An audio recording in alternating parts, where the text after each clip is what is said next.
వీక్షకులకు స్వాగతం, నమస్కారం. జగన్మోహన్ రెడ్డి కళ్ళలో ఆనందం చూడటం కోసం ఆనాటి ఎంపీ రఘురామకృష్ణరాజు గారిని అక్రమంగా నిర్బంధించి సునీల్ నాయక్, సునీల్ కుమార్ ఎలా దారుణంగా వ్యవహరించారో, ఎన్ని చిత్రహింసలు పెట్టారో తెలిసిన విషయమే. ఆ కేసు విచారణలో భాగంగా సునీల్ నాయక్ని అరెస్ట్ చేయడానికి బీహార్, ఆంధ్రప్రదేశ్ పోలీసులు వెళితే అక్కడ యుద్ధ వాతావరణం సృష్టించి నిన్నంతా గందరగోళం చేసి ఈరోజు తెరమరుగైపోయాడు సునీల్ నాయక్. ట్వీట్లు పెడుతూ నేను నాయకుని కాబట్టి, ఎస్టీని కాబట్టి నన్ను అరెస్ట్ చేయడానికి వస్తున్నారంటూ ఆయన పెట్టిన ట్వీట్లు చూస్తూ ఉంటే ఒకంత ఆశ్చర్యంగా ఉంది. డిఐజీ స్థాయి ఉన్న వ్యక్తిని అరెస్ట్ చేయడానికి వెళ్ళారంటే సాక్ష్యాధారాలు లేకుండా ఎలా అరెస్ట్ చేస్తారన్నది ప్రజలు మొదలైన ప్రశ్న.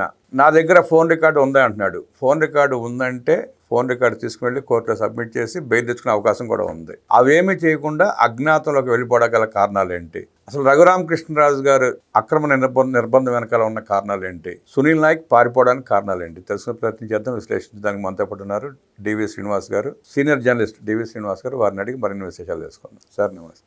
నమస్తే అండి. Sunil Naik DIG, Bihar cadre DIG అధికారి ఆయన ఆంధ్రప్రదేశ్ పోలీసులు అరెస్ట్ చేయడానికి వెళ్ళారంటే సాక్ష్యాధారాలు లేకుండా ఆ స్థాయి వ్యక్తిని అరెస్ట్ చేయడానికి అవకాశం లేదు. నిన్నంతా గందరగోళం చేసి, హడావుడి చేసి ఈ రాష్ట్ర పోలీసులు ఆ రాష్ట్ర పోలీసుల మధ్య గొడవలు పెట్టి ఇవాళ అజ్ఞాతంలోకి వెళ్ళి ట్వీట్లు వేస్తున్నాడు ఆయన. పైగా నేను ఎస్టీని కాబట్టి నన్ను అరెస్ట్ చేస్తా వస్తున్నారని చెప్పి మాట్లాడుతున్నాడు. ఎస్టీ అనంత మాత్రాన చేసిన తప్పులు ఒప్పులైపోతాయా, లేదంటే రఘురామకృష్ణరాజు గారి విషయంలో ఆయన పాత్ర లేదంటారా? ఎట్లా విశ్లేషిస్తారు? అంటే ఆయన అసలు ఐపీఎస్ఆ జేపీఎస్ఆ? జేపీఎస్ లాగా ఉంది. ఇప్పుడు ఐపీఎస్ కనుకైతే, ఇండియన్ పోలీస్ సర్వీస్ కనుకైతే, ఇండియన్ పీనల్ కోడ్ని, అదే భారతీయ న్యాయ శిక్షా స్మృతిని గనక గౌరవించేవాడైతే, పాటించేవాడైతే, అమలు చేసేవాడైతే ఇవాళ దాన్ని ధిక్కరిస్తాడా? ఇప్పుడు పిఎస్ఆర్ ఆంజనేయుల కన్నా గొప్పవాడుగా? ఇప్పుడు డీజీ కావాల్సిన పిఎస్ఆర్ ఆంజనేయులు కాదంబరి జత్వాని కేసులో ఆయన అరెస్ట్ చేయడానికి పోలీసు వెళ్ళారు. ఆయన అరెస్ట్ అయ్యాడా లేదా? వచ్చాడా లేదా? సహకరించాడా లేదా? అంటే మీరు ఐపీఎస్లుగా ఉండి మీరే పోలీసులపై మళ్ళా కేసులు పెడితే, అంటే ఐపీఎస్లుగా ఉండి నేరాలకు పాల్పడటం ఒక తప్పు, నేరం నుంచి తప్పించుకోవటం కోసం మళ్ళా నేరాలకు పాల్పడటమా? ఇప్పుడు దామోదర్ ఎస్పీ ఆయన ఇన్వెస్టిగేషన్ ఆఫీసర్గా నీకు ఎన్ని నోటీసులు పంపాడండి? ఒక్క నోటీసునైనా అతను మరి ఖాతరు చేశాడా? డిసెంబర్ 4న, డిసెంబర్ 6న, 15న అతను రమ్మని విచారణకు నోటీసులు పంపిస్తే స్పందించకుండా బేఖాతరు అన్నాడు, పట్టించుకోవాలి. అంటే బీహార్, అసలు ఇప్పుడు నువ్వు ఎందుకు వచ్చావు ఆంధ్రప్రదేశ్కి? బీహార్ కేడర్ నీది. జగన్ సీఎం కాగానే నువ్వు ఆంధ్రప్రదేశ్కి రావడం వెనక దురుద్దేశం ఏంటి? అంటే డిప్యూటేషన్ మీద వచ్చింది దేనికోసం? అంటే ఇలాంటి కార్యక్రమాలు చేపించడానికి తీసుకొచ్చినట్టు జగన్మోహన్ రెడ్డి. అంటే ఇప్పుడు జగన్ చేతిలో నువ్వు పావయ్యావా, నువ్వు జగన్ ఉపయోగించుకున్నావా? జగన్మోహన్ రెడ్డికి ఈ సునీల్ నాయక్కి ఉన్నటువంటి బంధం ఏంటి? ఇప్పుడు వైసీపీ కుటుంబం మీది, మీరు వైఎస్ఆర్ కాంగ్రెస్ పార్టీకి చెందిన ఫ్యామిలీ, మీ నాన్న అక్కడ వైసీపీ గ్రామ సర్పంచ్, ఎక్కడ ఏదో లాలీపురం తండా, ఏదో కారంపూడి బొల్లాపల్లి మండలం అనుకుంటా, అక్కడ ఏది పల్నాడు జిల్లా మాచర్ల నియోజకవర్గం. వదిలేయండి. ఐపీఎస్ ఎందుకు మీకు? జగన్మోహన్ రెడ్డి టికెట్ ఇస్తాడు, కంటెస్ట్ చేయండి, ప్రజాదరణ పొందండి, గెలవండి, రేపొద్దున చట్టసభలకు వెళ్ళండి, మీ ఇష్టం వచ్చిన చట్టాలు చేసుకోండి, ఎవరు వద్దన్నారు? ఇప్పుడు నిజంగా నీకు రాజకీయాల్లోకి రావాలంటే జగన్ తరపున పని చేయాలనుకుంటే చేయాల్సిన పని అది. వైఎస్ఆర్ కాంగ్రెస్ పార్టీలో ఎటు మీ నాన్న సర్పంచ్, నువ్వు వెళ్ళు జగన్ కలువు, నేను ఐపీఎస్ అని చెప్పు, టికెట్ తీసుకో, అక్కడ నరసరాపేట ఎంపీగా కంటెస్ట్ చేయి, లేదు ఇంకో ట్రైబల్ నియోజకవర్గం నుంచి కంటెస్ట్ చేయి. అది వదిలేసి ఈ పనులు ఏంటండి? చేయాల్సిన తప్పుడు పనులను చేసి వాడు మళ్ళీ కులం కాటు చేస్తాడు. అంటే ఏ కులం చెప్పింది నిన్ను నేరం చేయమని? అంటే నేరం చేసేటప్పుడు కులం గుర్తులేదా? ఏ కులము నేరం చేయదు, నేరం చేయమని చెప్పదు, నేరాలను ప్రోత్సహించదండి. ఇప్పుడు నాను కాపు టైగర్ అంటాడు ఆయన. ఎవరు? అంబటి రాంబాబు కాపు టైగర్ అన్నాడు. ఎవరు? మన జగన్మోహన్ రెడ్డి. లేకపోతే నేను కాపును కాదా అంటాడు. కమ్మటి ప్రభుత్వానికి కాపు కాస్తున్న పవన్ కళ్యాణ్ అంటాడు. మళ్ళీ ఆయన అల్లుళ్ళు కమ్మాళ్ళు అంటారు. అంటే కాపు మామకి కాపు కాస్తున్న కమ్మళ్ళుళ్ళ, లేదు ఇద్దరు కమ్మళ్ళకి కాపు కాస్తున్న కాపు టైగరా? ఇద్దరు కమ్మళ్ళకి కాపు కాస్తున్న కాపు టైగర్కి ముద్రగడ పద్మనాభరెడ్డి వచ్చి పలకరింపు మళ్ళీ. అంటే అక్కడేమో కాపుల్ని రెచ్చగొట్టాలని, ఇక్కడ ఇతన్ని అడ్డం పెట్టుకుని ఇప్పుడు ట్రైబల్స్ని రెచ్చగొట్టడమా? ఈ ట్వీట్లు సునీల్ నాయక్ పెడుతున్నాడా? సునీల్ నాయక్ ట్విట్టర్ అకౌంట్ కూడా వీళ్ళే ఆపరేట్ చేస్తున్నారా? ఆయన ఫోన్ మామూలుగా పోలీస్ ఇన్వెస్టిగేషన్ అయితే స్విచ్ ఆఫ్ వస్తుందండి. స్విచ్ ఆఫ్ వస్తుంది వచ్చినా కూడా ట్వీట్లు వస్తున్నాయంటే ఎవరో ఆపరేట్ చేస్తున్నారు, సజ్జల భార్గవరామ వాళ్ళే అయి ఉంటారు.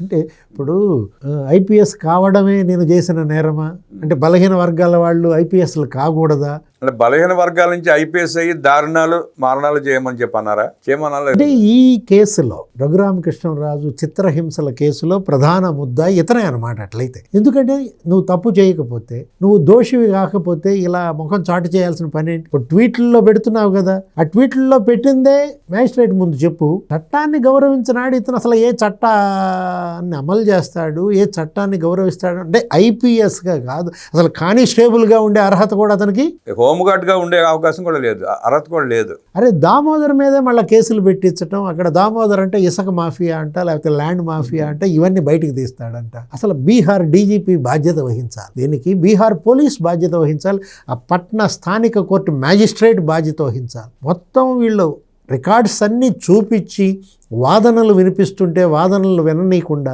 అక్కడ స్థానిక న్యాయవాదుల్ని రెచ్చగొట్టి, అక్కడ హోంగార్డులను రెచ్చగొట్టి, ఏపీ పోలీస్ వర్సెస్ బీహార్ పోలీస్గా మార్చారండి. ఒక యుద్ధ వాతావరణం సృష్టించారు. ఎందుకు? తప్పు చేయకపోతే ఇదంతా అవసరమా? కేంద్ర హోంశాఖ స్పందించాలి, వాళ్ళ అమిత్ షా దీనిపైన ఇవాళ దృష్టి పెట్టాలి, సుప్రీంకోర్టు దీనిపైన దృష్టి పెట్టాలండి. ఈ లెక్కన ఈ రకంగా ప్రతి ఒక్కళ్ళు ఇలాగే చేస్తే రాష్ట్రాల మధ్య విద్వేషాలు పెరగటమే. మహారాష్ట్రలో అరెస్ట్ చేసి తీసుకొచ్చారు ఆ అమ్మాయిని, ఎవరు? కాదంబరి జత్వాని, హీరోయిన్. మరి Maharashtra police versus AP police యుద్ధం జరిగిందా? ఆనాడు అక్కడ కనీసం మహారాష్ట్ర పోలీసులు ఇంటిమేట్ కూడా చేయలే, ఇవాళ కనీసం ఇంటిమేట్ చేసి తీసుకొస్తున్నారు. అంటే ఎన్నాళ్ళు తప్పించుకుంటారు, ఎంత దూరమని పారిపోతారండి? చట్టం చేతులు చాలా పొడవైనవి. ఇప్పుడు సునీల్ నాయక్ అతనేంటి, ఇప్పుడు ఒక 20 ఏళ్ళు సర్వీస్ అండి అతను పుటప్ చేసింది. అంత అనుభవం ఉన్నటువంటి నువ్వు సునీల్ కుమార్కి నీకు ఏంటి సంబంధం? పివి సునీల్ కుమార్ ఇంకొక 5-6 నెలల్లో ఏదో రిటైర్ అవుతాడు, అతను ఏదో పార్టీ పెట్టుకుంటాడు. ఆల్రెడీ ఆయన ఏదో అంబేద్కర్ మిషన్ ఏదో ఉంది, ఎయిమ్ అంబేద్కర్ ఇండియా మిషన్, దాంట్లో ఆయన చేస్తున్న ఇది ఏదో బీసీ ముఖ్యమంత్రి అంటాడు, లేకపోతే దళిత ఉప ముఖ్యమంత్రి అంటాడు. నువ్వు కూడా ఆ పార్టీలో చేరతావా? అవ్వండి, సునీల్ కుమార్ ముఖ్యమంత్రి అవుతాడు, నువ్వు డిప్యూటీ సీఎం అవుదు. కానీ అంటే వీళ్ళు పదవుల్లో ఉన్నప్పుడు అధికార దుర్వినియోగానికి పాల్పడి ఇష్టానురీతిగా వ్యవహరించి పదవులు దిగిపోయిన తర్వాత పార్టీలు పెడితే చేసిన తప్పులని మరుగున పడిపోతాయని చెప్పి వీళ్ళ ఉద్దేశం అంటారా?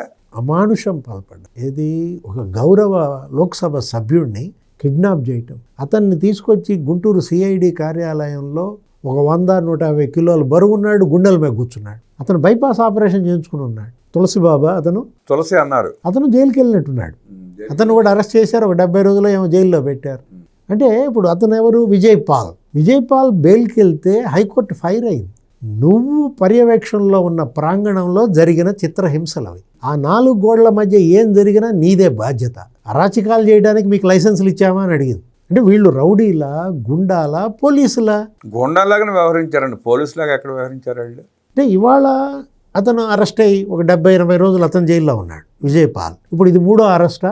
దాంట్లో 3వ అరెస్ట్. సునీల్ నాయక్ అతను నా పేరు ఎఫ్ఐఆర్లో లేదు, ఎఫ్ఐఆర్లో నా పేరు లేకుండా ఏదో అంటారు. ఎఫ్ఐఆర్లో ఏమని ఉంది? అండ్ అదర్స్ అని ఉందా లేదా? అండ్ అదర్స్ అంటే సునీల్ నాయక్ ఉండొచ్చు, జగన్మోహన్ రెడ్డి ఉండొచ్చు, సజ్జల రామకృష్ణారెడ్డి ఉండొచ్చు. అసలు జగన్మోహన్ రెడ్డి అసలు A3, A1 ఏమో సునీల్ కుమార్, A2 ఏమో PSR Anjaneyulu, A3 Jaganmohan Reddy, A4 Vijay Paul arrest అయ్యాడు, A5 ఏమో ఆమె డాక్టర్ ప్రభావతి, ఆమె భర్త వైసీపీ లీగల్ సెల్ ఎవరు? రవికుమార్. ఇప్పుడు ఇతను సునీల్ నాయక్, ఇతను A6, ఇతని తండ్రి వైసీపీ సర్పంచ్, ఆయన పాత్ర కూడా ఉందండి దీంట్లో. అంటే ఇప్పుడు టోటల్ వైసీపీ కుటుంబాలు, వైసీపీ అటువంటిప్పుడు చక్కగా రిజైన్ చేసేసి వెళ్ళిపోండి, ఆ పార్టీలో చేరండి. నీలం ప్రభావితో ఒక చోట ఎంపీ టికెట్ అడగండి. అంటే ఇప్పుడు సునీల్ కుమార్ కూడా అంటుంటాడు ఏమని, దళిత ఐపీఎస్ అధికారి తనను తాను, లేకపోతే ట్రైబల్ ఐపీఎస్ గిరిపుత్రుడు, లేదు ఆమె బీసీ వైద్యురాలు. అంటే జగన్మోహన్ రెడ్డి చూసారా అసలు ఎటువంటి వాళ్ళతో ఈ తప్పులు చేపించాడో? తన సామాజిక వర్గాన్ని బాగా కాపాడుకున్నాడు, తన సామాజిక వర్గానికి చెందిన వాళ్ళందరినేమో సిఎస్లుగా పెట్టుకుంటాడు, లేకపోతే డీజీపీలుగా చేసుకుంటాడు. కేసిరెడ్డి రాజేంద్రనాథ్ రెడ్డి డీజీపీ, లేకపోతే జవహర్ రెడ్డి సిఎస్, లేకపోతే ధనుంజయ రెడ్డి ప్రిన్సిపల్ సెక్రటరీ, అజయ్ కలాం రెడ్డి పెద్ద సలహాదారు ఆయన, లేకపోతే సజ్జల రామకృష్ణారెడ్డి ఒక సలహాదారు. అంటే తన సామాజిక వర్గాలకేమో ఈ పోస్టులు ఇచ్చి వీళ్ళందరితో ఈ తప్పులు చేయించి వీళ్ళని జైళ్ళకి పంపించి జైలుకి కుల ప్రస్తావన. అరే ఎంతమంది ఐపీఎస్లు ఇవాళ సస్పెండ్ అయ్యారండి?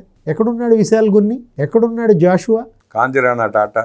అంటే మరో ఐపీఎస్ జగన్ యొక్క ఈ వికృత క్రీడకి ఇవాళ సునీల్ నాయక్ బలే. అంటే వీళ్ళకి కనీసం సానుభూతి కూడా రావటం లేదంటే కారణం వీళ్ళు చేసినటువంటి అరాచకాల. అంటే వీళ్ళు ఐఐటీల్లో చదివి పాస్ అయ్యి ఐపీఎస్లు పాస్ అయ్యి ఉద్యోగాలు తెచ్చుకుని జగన్ రెడ్డి లాంటి వాళ్ళకి ఊడికిని చేయటాక అన్నట్టు సార్ ఇప్పుడు ఎన్ని చూస్తామంటే.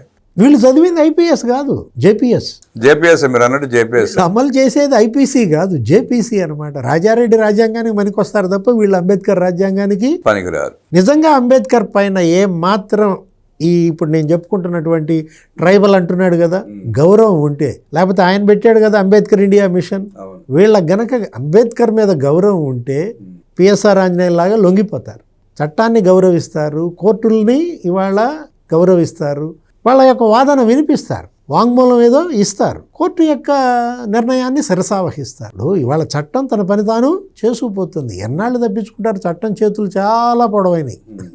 అది బీహార్లో ఉన్న లాక్కొస్తారు. నిన్న చూశారు కదా సుప్రీంకోర్టు, అతను ఎవరు, ముప్పిడి అవినాష్ రెడ్డి. ఏమంది, ముప్పిడి అవినాష్ రెడ్డి అలియాస్ సుమిత్త, ఒక్కొక్కడికి రెండు పేర్లు. అతను ఏదో బెయిల్కి వెళ్తే ఏమందనమాట, మమ్మల్ని అడిగి విదేశాలకు వెళ్ళావా అని అడిగింది. విదేశాల్లో దాక్కుని నువ్వు ముందస్తు బెయిల్ వేస్తావా, 2 రోజుల్లో సరెండర్ అవ్వమంది. ఇప్పుడు రేపు సునీల్ నాయక్ అయినా అది తప్పదండి. తప్పు చేసిన ఎవడన్నా లొంగిపోవాల్సిందే. అంబేద్కర్ రాజ్యాంగం మీద గౌరవం ఉంటే సునీల్ నాయక్ లొంగిపోయి తమ తప్పు ఒప్పుకొని క్షమాపణ కోరాలంటూ విశ్లేషించిన డి శ్రీనివాస్ గారికి ధన్యవాదాలు తెలియజేస్తూ నమస్కారం.